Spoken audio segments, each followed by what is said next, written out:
Oke teman-teman, assalamualaikum warahmatullahi wabarakatuh. Balik lagi bersama saya.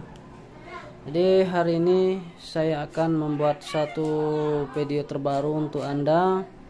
Kali ini saya bakalan memperbaiki televisi LCD Sony, yaitu 32BX 300. Datang ke sini keadaan tidak hidup alias mati total.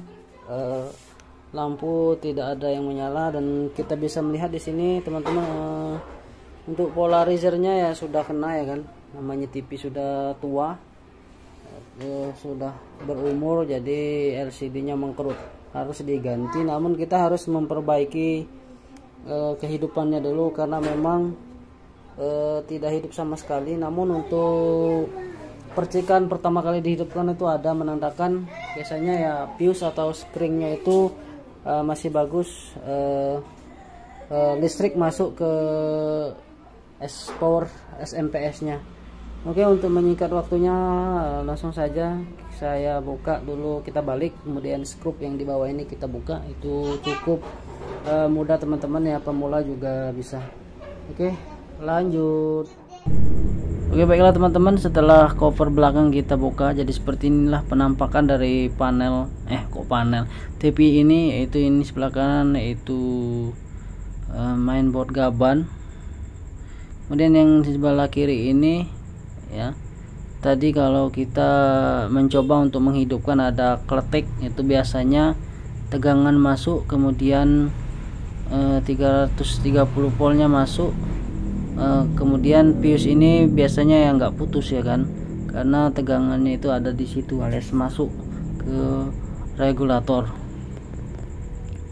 Dan adapun di sini kita ada tulisan, kebetulan ada tulisan, ya kan, seperti standby, power on, ya, kemudian AC of the tag, kemudian 12 volt, 3,3 volt standby. Di sini ada BL on dan lain sebagainya. Kita tinggal mengukur saja, nanti kita ukur setelah kita hidupkan, ya, terutama di bagian standby nya yaitu 3,3 volt. Saya siapkan dulu multitesternya yang analog saja, ya kan. Kita ukur tegangan 3,3 volt. Ya, saya pilih di 10 volt untuk mengukur tegangan sekunder di output trafo switching sub power, ya kan. Jadi ini powernya ada dua, sub power untuk 3,3 volt ataupun untuk startnya, kemudian 12 dan 24 atau dihasilkan dari trafo yang sebelahnya yang satunya. Jadi IC-nya tersendiri, ya. Ada 3 trafo, satu trafo VVC, kemudian trafo sub power dan power 24 dan 12 volt. Yang di sini kita cek tegangan standby. Oke, ada, ya kan, tegangan tegangan 3,3 volt di power on dan standby nya. Jadi ada umpan balik, power on adalah umpan balik yang dihasilkan dari sini, ya kan, 3,3 volt ini trafonya. Kemudian yang ini adalah trafo 24 dan 12 voltnya, jadi berbeda. Nah, di sini kita coba ukur yang 24 voltnya, ternyata tidak ada, padahal dari mainboardnya itu sudah ada triggernya atau umpannya. Namun untuk BL on dan BL dimmer, ya, untuk mengatur keterangan itu semua nihil teman-teman, ya, nggak ada tegangan, dia hanya tegangan standby. Coba kita lihat tegangan standby yang ada di mainboard ini. Di sini kebetulan ya, TV-nya menggunakan RAM dan NAND flash,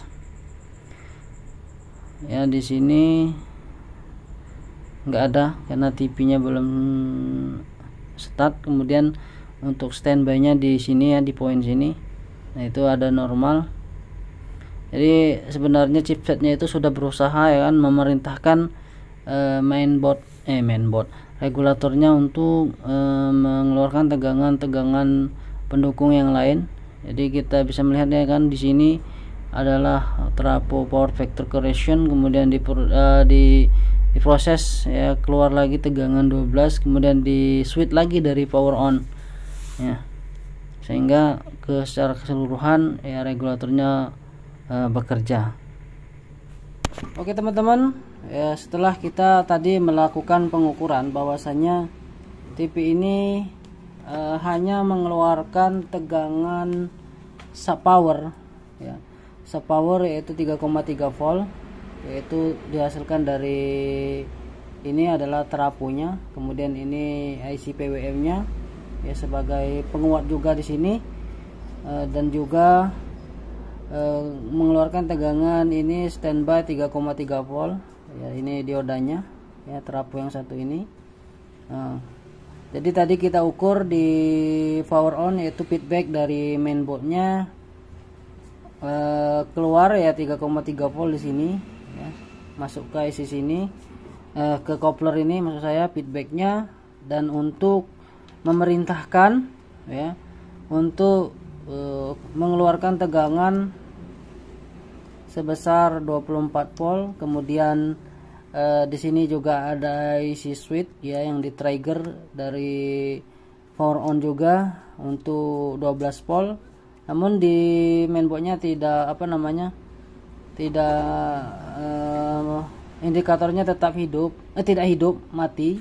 Jadi mungkin kita akan menyangka, sebagian orang menyangka bahwasanya mainboardnya itu sudah rusak ya, tapi sesungguhnya enggak ya, karena dia mengumpankan ulang trigger di power on itu ke sini, ada tadi kan 3,3 volt. Namun hanya saja di bagian sini itu tidak bekerja, kebanyakan itu kemungkinan ya. Jadi di sini ada juga trafo power factor correction, biasanya ada ini MOSFET untuk power factor correctionnya, biasanya ada IC sendiri, namun pada TV Sony kali ini dia larinya ke IC 1 ini, termasuk untuk kontrol pada driver pada power utama 24 dan 12 volt ini. Nah, di sini kodenya itu adalah begitu jelas di sini ya, yaitu CXA 3809 ya, CXA 3809 ini biasanya rusak ya. Jadi IC ini rusak sehingga ketika diperintahkan dari power on itu ya tidak bekerja, termasuk untuk PWM nya juga tegangannya nggak naik ya, tetap stun dia. Kemudian mungkin itu saja ya, termasuk ini IC detect itu dari kesini juga larinya untuk power factor correctionnya. Kemudian untuk 12 volt dan 24 itu tidak keluar di sini ya, jadi hanya ada trigger tapi nggak ngeluar dari sini. Keluarnya itu bukan karena di bagian ini short, jadi tadi kita ukur tidak ada yang short ya, tidak ada yang short di output 12 voltnya.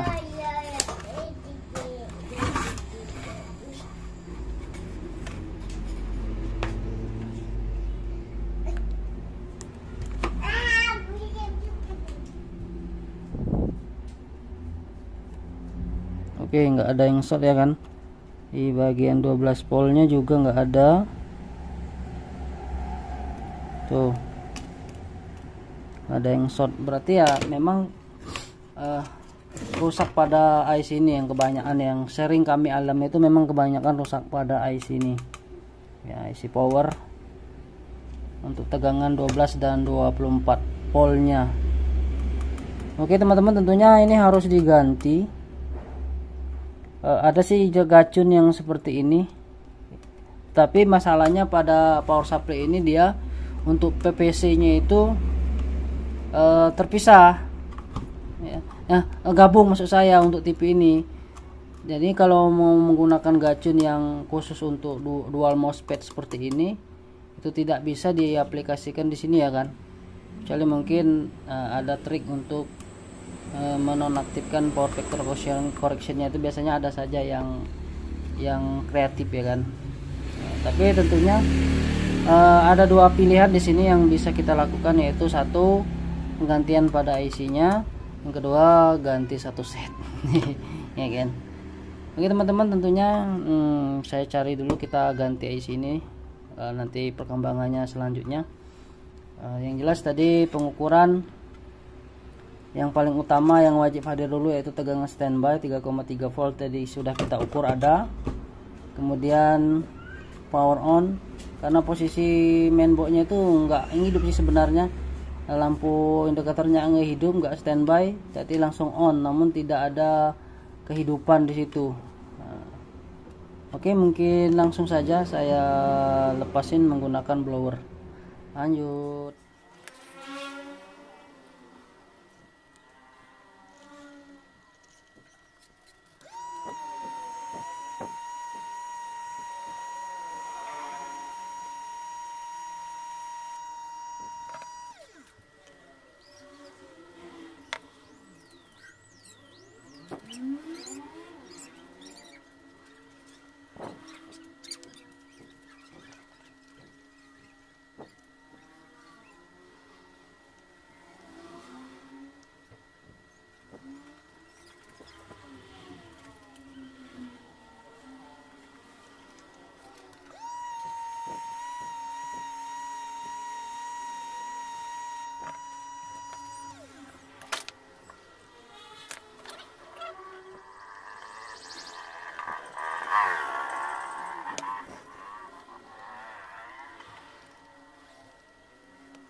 Oke teman-teman, setelah kita lakukan penggantian pada IC-nya ya, IC CXA 3809M, sekarang kita uji coba. Ini kita dinginin dulu, kita bersihin dulu pakai thinner bekas-bekas plugsnya, pastikan tiap kakinya tidak ada yang short.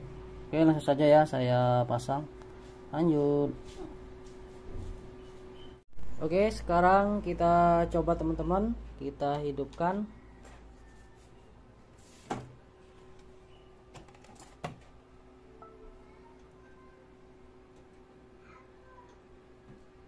Kok kayak double tadi. Ternyata panelnya juga rusak teman-teman. Alah. Panelnya juga harus diservis, alias sudah bergetar-getar, polarizernya rusak, panelnya juga rusak. Ya ampun. Jadi mungkin sampai sini dulu teman-teman tutorial dari saya, semoga bermanfaat. Mungkin ya untuk solusi yang dua ini, yaitu penggantian polarizer, sudah pernah saya bagikan, silahkan dicari, banyak sekali ya, ada 3 atau 4 video. Dan untuk yang double juga kayaknya sudah ada untuk TV Sony untuk pengekatan pada jalur. Oke, mungkin cukup sekian dulu teman-teman, semoga video kali ini bermanfaat bagi semua. Terima kasih atas atensinya, jangan lupa subscribe, like, dan share. Assalamualaikum warahmatullahi wabarakatuh.